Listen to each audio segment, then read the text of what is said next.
জাতীয় নির্বাচনে এখন অনেকের চোখ পাহাড় ঘেরা সীমান্ত জেলা খাগড়াছড়িতে। এ ব্যাপারে বিস্তারিত জানবো সহকর্মী মোহাম্মদ জাফর সবুজের কাছ থেকে। পার্বত্য জেলা খাগড়াছড়ির 298 নং সংসদীয় আসনে চলছে শেষ মুহূর্তের নির্বাচনী প্রচার প্রচারণা। ব্যস্ত প্রার্থী ও সমর্থকরা যাচ্ছেন মানুষের ধারে ধারে ভোট প্রত্যাশা করতে তাদের প্রতীকে ও প্রার্থীদের পক্ষে।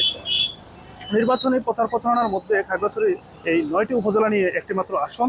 এই আসনে সর্বমোট 11 জন প্রার্থী রয়েছে, তার মধ্যে 3 জন রয়েছেন স্বতন্ত্র প্রার্থী, বাকি 8 জন রয়েছেন বিভিন্ন দলের মনোনীত প্রার্থী। সব প্রার্থী কিন্তু ইতিমধ্যে দেখা গেছে নির্বাচনী প্রচার প্রচারণায় ব্যস্ত থাকছে। প্রার্থী ও সমর্থকরা মানুষের বাড়ি বাড়ি যাচ্ছেন, দিচ্ছেন সম্প্রীতির বার্তা এবং তারা যাচ্ছেন পাহাড়ে যে সাম্প্রদায়িক সম্প্রীতি বন্ধন অটুট রাখতে তারা সকলে প্রত্যাশা করছেন এবং মানুষকে দিচ্ছেন নানা প্রতিশ্রুতি, উন্নয়নের প্রতিশ্রুতি। তো আসলে খাগড়াছড়ির যে 9টি উপজেলা রয়েছে এই উপজেলা সবগুলোতেই সকল প্রার্থীরা যাচ্ছেন এবং ভোট প্রত্যাশা করতেছেন। আসলে এই 9টি উপজেলার মধ্যে বিভিন্ন জায়গায় রয়েছে আসলে বেশ কোটি ভোট কেন্দ্র রয়েছে অনিরাপদ। এগুলোতে আসলে প্রার্থীরা প্রশাসনের হস্তক্ষেপ করছেন। তারা প্রার্থীরা বলছেন যে প্রশাসন যদি কঠিন নজরদারিতে রাখে তাহলে এই কেন্দ্রগুলোতে ভোটাররা এসে মানে কোনো সমস্যা ছাড়াই তারা ভোট দিতে পারবে।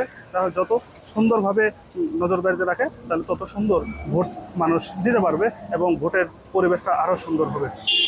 আসলে আমি এখন দাঁড়িয়ে আছি খাগড়াছড়ি জেলা শহরের ভাঙাবৃত এলাকায়। এই এলাকা থেকে কিছুক্ষণ পরেই খাগড়াছড়ির ধানের শীষের মনোনীত প্রার্থী আব্দুল ওয়াদুদ ভূঁইয়া মহাজনী উপজেলার উদ্দেশ্যে রওনা হবেন নির্বাচনী প্রচারণায়। তারা প্রস্তুতি নিচ্ছেন।